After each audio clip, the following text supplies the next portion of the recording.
autoestima. Muito obrigada. Boa tarde a todas. Bom, nós vamos falar um pouquinho hoje, então, sobre o câncer de mama, a prevenção, sintomas, cuidados, como prevenir, a importância do diagnóstico precoce e também falar um pouquinho sobre a autoestima.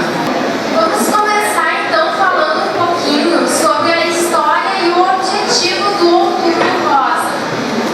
O movimento conhecido como Outubro Rosa nasceu nos Estados Unidos na década de 1990. Qual é o objetivo dessa campanha? É fortalecer a divulgação das informações gerais sobre o câncer de mama, incentivando as mulheres a realizar o autoexame das mamas, como um ato preventivo e de conhecimento do próprio corpo, estando atentas diante de qualquer alteração e buscando um diagnóstico precoce. Nós temos muitas mulheres aqui. Quem tem a prática do autoexame? Poucas, né? Muitas estou deixando, amanhã eu faço, depois de amanhã eu faço. E a diferença está aí, conhecer o próprio corpo, o diagnóstico precoce. E esse diagnóstico ele acontece quando? Quando a gente faz o autoexame, percebe que o nosso corpo tem alguma alteração e procura o médico. Então, vamos cuidar da nossa saúde, cuidar do nosso corpo e adotar a prática do autoexame. É importante salientar que a campanha também tem o intuito de desmistificar as crenças e tabus em relação à doença e as formas de redução de risco. Por que a gente tem que relembrar isso? A gente sabe que tem vários tabus, várias histórias sobre o câncer de mama, que não são verdadeiras. Então, a campanha também tem que alertar as mulheres sobre isso. Às vezes a gente ouve alguns comentários e assusta. Então, às vezes, eu senti que tem algo errado, eu senti um nódulo, eu senti uma alteração, mas eu não vou procurar o médico. Pelo receio, porque eu já ouvi tantas coisas sobre o câncer de mama. Então, vamos entender realmente o que ele é, né? Como a medicina também avançou, como que a gente pode se prevenir, se proteger, né? E ir quebrando esse tabu e levando a informação verdadeira para cada uma das nossas amigas, das nossas conhecidas, incentivando esse cuidado. O câncer de mama é uma doença resultante da multiplicação de células anormais no seio que formam um tumor. Há vários tipos de câncer de mama. Por esse motivo, um diagnóstico preciso e realizado por profissionais qualificados são essenciais para garantir um tratamento eficaz. Então, aquela minha amiga, ela teve câncer de mama e ela descobriu esse câncer no estágio avançado. Daqui a pouco uma familiar, alguém ainda mais próximo de mim, descobre que tem câncer de mama. E o que eu penso? Que o sofrimento dela e as dificuldades vão ser tão grandes quanto daquela amiga que descobriu num estágio avançado. Então, um diferente tipo de câncer é um diferente tipo de tratamento. É uma exposição diferente do meu corpo a um tratamento. São resultados diferentes, são prognósticos diferentes. E isso a gente tem que cuidar, né? Câncer de mama é câncer de mama, mas tem vários tipos e cada um tem um tratamento específico. Quem vai poder dizer o quanto ele é grave ou não, o quanto eu vou sentir ele ou não, qual vai ser a melhor forma de tratamento, vai ser o médico especializado. O câncer de mama ele é o segundo tipo de câncer mais comum entre as mulheres no mundo e no Brasil. Ele corresponde a 25% dos novos casos de câncer no ano. Então, ele vem tomando uma proporção maior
bebida alcoólica e exposição frequente ao raio-x, né? Então, quando a gente vai fazer um raio-x, sempre se tem aquele cuidado.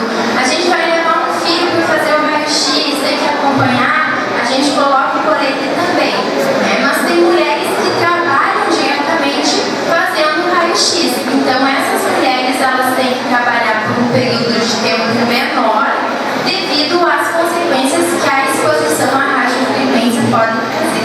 História reprodutiva e hormonal. Então, a menarca, primeira menstruação precoce, antes dos 11 anos. Hoje as meninas estão tendo sua menarca ainda mais cedo. Então, esses 11 anos é a informação que eles ainda não têm, mas eles consideram também precoce, né? Quando for antes ou equivalente aos 8 anos de idade. Não ter tido filhos, a primeira gravidez após os 30 anos, não ter amamentado, menopausa após os 55 anos. Geralmente a menopausa é em torno dos 40 e poucos, 50 anos. Então é uma menopausa que vai acontecer após os 55 anos. Então há algo de hormonal ali que está interferindo no organismo. E o uso de contraceptivos hormonais, que contêm estrogênio e progesterona. E por fim, os fatores genéticos e hereditários. Então, a história familiar de câncer de ovário. Então, não é só o histórico familiar de câncer de mama, mas também o histórico familiar de câncer de ovário. Vários casos de câncer de mama na família, principalmente após os 50 anos. O histórico de câncer de mama em homens numa família aumenta em 50% o risco, né? A gente pensa, um homem na família teve o câncer de mama, né? Ele é um fator bem de alerta, para a gente ficar bem atenta. Quando um homem da família desenvolve o câncer de mama, o risco de uma mulher da mesma família desenvolver aumenta em 50%. E alterações genéticas, que aí precisam ser investigadas com cautela. De forma bem objetiva, então, sinais e sintomas para vocês observarem e procurarem um médico se eles aparecerem. Quando na mama de vocês, um seio, aparecer um caroço, um nódulo, o mamilo estiver um pouquinho inchado, tiver ondulações, corrimento, né, sem uma explicação, tiver algum tipo de corrimento, que não seja por apertar a mama, mas esse corrimento ele acontece voluntariamente, vermelhidão e erupção e a pele áspera, se costuma dizer com um aspecto de pele de casca de laranja. Bom, o autoexame, todas vocês devem conhecer e se a gente pesquisar, a gente encontra como fazer o autoexame. Então, de uma forma bem breve, só para a gente relembrar, as 3 principais formas do autoexame. No espelho, então, fique atento a mudanças. Achatamento, saliência, enrugamento, vermelhidão, aspereza, sensação de dureza nos seios. Então, se eu vou na frente do espelho e eu percebo essas alterações, sinal de alerta. No banho, com um dos braços erguidos, colocado atrás da cabeça, apalpe, pressione seus seios e busque de corpo estranho, realmente desse nódulo, dessa dor, desse inchaço. E por último, pressione os mamilos e verifique se sai algum tipo de líquido com coloração vermelha ou anormal. E deitada, então, posicione uma de suas mãos sobre a cabeça e com a parte interna dos dedos da outra mão, pressione no sentido de fora para dentro, forma de espiral. Fique atenta ao engrossamento do tecido e pequenas protuberências. Então, às vezes, tem algumas mulheres que procuram um médico porque elas têm a mama porosa, né? Não sei se vocês já ouviram falar, mas eu vou fazer o autoexame e eu sinto que a minha mama não está tão lisa, eu estou ali apalpando e eu sinto que ela está um pouquinho mais porosa. Então, tem uma diferença entre o tecido mamário tá poroso, está um pouquinho mais denso, que a gente chama, ou ele ter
comigo? Essas são as duas primeiras questões que vêm em mente. Por que comigo? E o medo da morte. Não pelo câncer de mama, mas se a gente isolar a palavra câncer. Por ser uma doença mais invasiva, gera essa sensação. Não, quem tem câncer tem poucas chances de viver. E não, hoje em dia tem doenças que nos colocam um risco muito maior do que o câncer. Sentimento de incapacidade. Eu não vou ser capaz de passar por isso. Eu não vou ter forças. Então eu estou incapaz. Essa doença vai ser mais forte do que eu. Isso também passa pela cabeça da mulher. Aí tem as dúvidas, tanto em relação ao diagnóstico e aos procedimentos que vão ser feitos, mas todo esse processo do diagnóstico, ao tratamento, ao processo de cura e tudo que acontece durante isso gera, sem dúvida,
câncer num grau bem elevado e o câncer dela envolveu alguns tipos de cirurgia e privou ela de muitas atividades que ela gostava, né? Sair, ir pra balada, mas ela é extremamente vaidosa e ela gostava de usar roupas muito justas e ela não pode mais.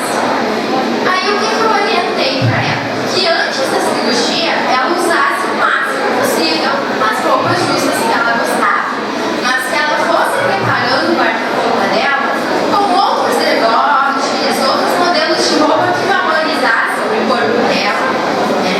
Que mostrassem o que ela gostava de mostrar, mas não fossem justos na região abdominal. E eu combinei com ela: você vai cortar o teu cabelo, porque a perda de cabelo para ela era algo que abalava ela de uma forma muito intensa. Ela tinha o cabelo extremamente longo para baixo do bumbum, assim, e muito volumoso. E eu disse: tu pode fazer a tua peruca do teu próprio cabelo, né? E essa semana, preparando o material, eu vejo na rede social a foto dela com o cabelo curtinho aqui assim na nuca, né? E aí ela me contou pelo WhatsApp: mandei fazer a minha peruca, semana que vem eu começo a química. E aí coincidiu com a história da Alessandra, que foi a entrevista que eu e a Rafael fizemos. Também antes da química ela já comprou a peruca, porque ela não queria se ver sem cabelo. Então já foi uma medida de me proteger emocionalmente de, né, um dano que a quimioterapia iria acarretar. Também combinei com ela gostava muito de maquiagem, e eu disse: converse com o teu médico, ele é autorizando, você vai levantar, vai se dar um dia, vai passar o delineador, batom vermelho, calamar, e vai estar sempre com a unha feita. E nessa foto, como eu não consegui falar com ela para pedir autorização, eu não trouxe. Ela tá de batom vermelho, um delineador super marcado e a unha vermelha maravilhosa e muito feliz. Então a gente vê que ela busca esse resgate da autoestima dela. As reações das pacientes frente à doença, ao tratamento e à reabilitação dependem de características individuais, tais como histórias de vida, contexto cultural e social, espiritualidade e opção sexual. Essas individualidades irão influenciar a forma de avaliar a doença e como enfrentá-la. Então, esse caso que eu citei, a perda de cabelo tinha um significado muito grande. Daqui a pouco outro paciente vai dizer assim: eu não me importo de ficar careca, desde que eu tenha a minha saúde de volta. Ah, eu nunca fui de maquiar ou ter essa vaidade toda, mas algum cuidado a equipe que atende essas pacientes com câncer tem que ter, né, no sentido cuidado estético e dessa vaidade, porque senão a pessoa ela começa a se isolar, ela começa a se reprimir mais e ela vai deixar transparecer aquela imagem de que ela está adoecendo. E quando a gente consegue trabalhar esse aspecto da vaidade, da estética, da autoconfiança e do autoconhecimento, a gente percebe que há uma melhora e que a recuperação se torna mais rápida. São aspectos emocionais, psicológicos, mas que, se trabalhados de maneira correta, trazem benefícios ao tratamento e resultados na saúde física também. Dessa forma, torna-se imprescindível a formação de uma equipe multidisciplinar disposta a traçar um plano de tratamento que proporciona à mulher com câncer de mama um tratamento humanitário completo, promovendo assim o restabelecimento da saúde em seu sentido mais amplo, como um ser biopsicossocial. Aquele paciente com câncer, ele não é o paciente com câncer, ele é fulano de tal, que tem um câncer tal, que gosta de fazer essa atividade, que não gosta dessa atividade. E eu preciso humanizar esse atendimento. Eu preciso entender e ter a empatia de me colocar no lugar dele para saber lidar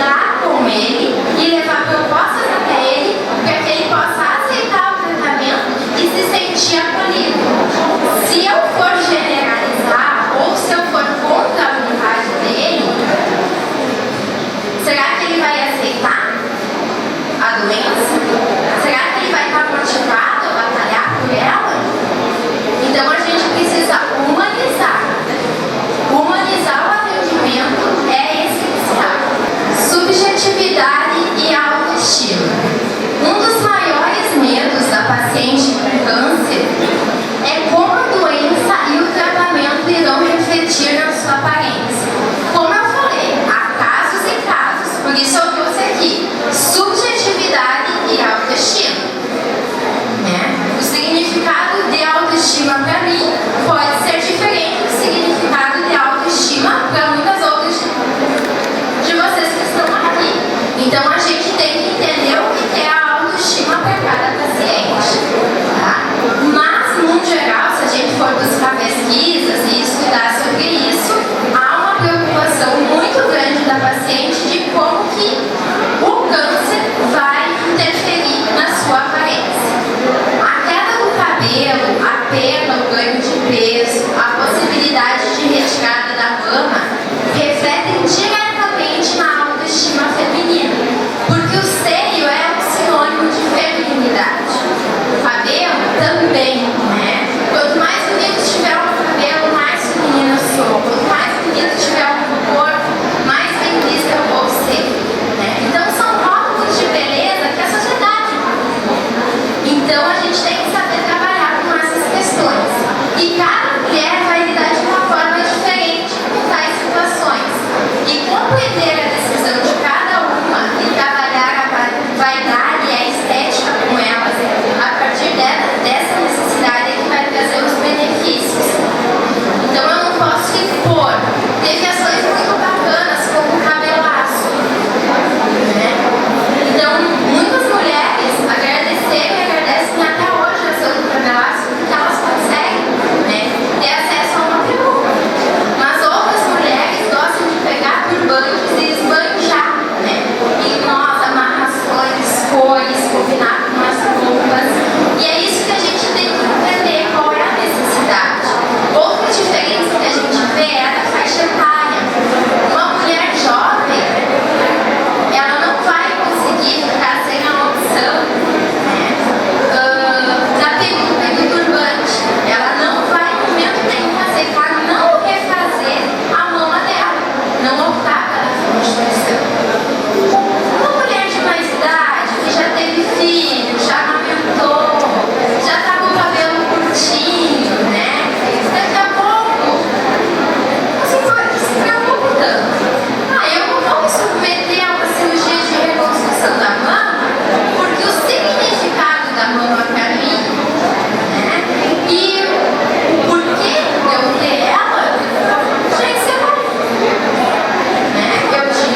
subjetividade de cada uma fez a sua escolha aqui nessas fotos.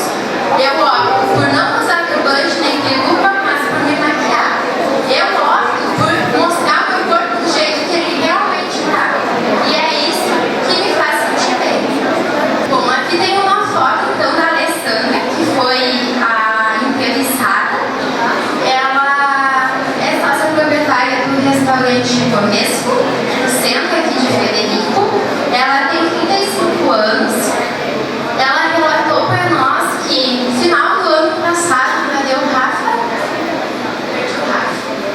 Olha lá, Rafa. Ela relatou para nós que no final do ano passado ela sentiu um nódulo, mas não deu muita importância naquele momento. Foi para casa dos pais, passar o fim do ano, ela é natural de Antagono. E aí depois ela voltou e percebeu que aquilo estava incomodando um pouquinho mais. E foi em torno de 5 meses, né, entre as consultas e todos os exames, para ela então receber o diagnóstico final de câncer de mama. Imediatamente, após 15 dias do diagnóstico, ela começou o tratamento. E ela então fez a opção, como eu relatei anteriormente para vocês, de, antes da primeira sessão de quimioterapia, comprar a peruca. Ela comprou a peruca mais parecida com o cabelo dela e ela foi mexendo o cabelo, a peruca, né, para ficar praticamente igual ao cabelo natural dela. Ela é extremamente vaidosa, né? Ela tem uma simpatia enorme e ela relatou para nós que quando ela descobriu, ela perguntou: por que comigo? Depois o medo dela de contar para os pais, porque ela perdeu um irmão já faz bastante tempo, mas de um acidente, de uma forma trágica. Então, poupar esse medo dos pais de perder mais uma filha, agora por uma doença. Mas contou, recebe apoio.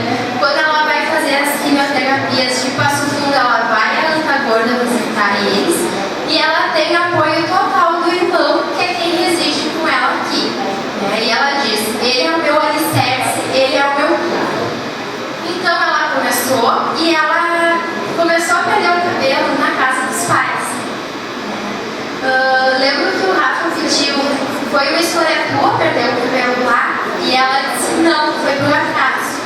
Mas aí foi caindo e eu já tinha peruca, né? Então ela disse, ela não chegou a sofrer com aquela perda de cabelo. Ela sabia que ia acontecer, ela autoaceitou o câncer, né, e os efeitos que o tratamento ia trazer. E o que ela fez? Ela foi, a partir do que ela gostava, se precavendo e amenizando o sofrimento. Aí a gente perguntou para ela: e agora? Que tu tá lutando, que tu tá com químio, que tu vai fazer cirurgia. A cirurgia dela é local, então ela não vai fazer a retirada total da mama. E o que ela colocou?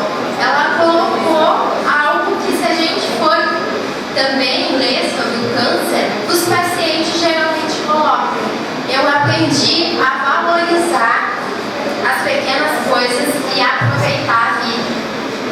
Antes eu estava preocupada com o trabalho, deixar a casa em ordem, não me preocupava tanto, se preocupava, mas não tanto, em dar aquela atenção, escutar aquela história dos pais mais de idade, de parar para sentar e conversar mesmo, se colocar no lugar. Não, eu tinha que trabalhar, eu tinha que buscar o meu dinheiro, eu vivi em função disso. Hoje eu sei que eu preciso do tempo para mim e dedicar o tempo às pessoas que eu amo, que é quem está me apoiando agora, né? Eu tenho que ser mais forte que essa doença, porque se eu me entregar, talvez eu não resista. E eu tenho muitos sonhos, né? Muitos objetivos futuros, mas nesse momento eu quero vencer a doença e eu quero ser feliz. Ser feliz ao máximo em cada momento. E o câncer, ele me trouxe a sensação de renascimento, porque eu descobri quantas coisas da minha vida eu estava deixando para trás. Então a campanha desse ano, Amigas do Peito, a beleza está na cumplicidade. Para encerrar então uma mensagem bem breve, né, de que possamos ver a beleza nas coisas simples simples na árvore da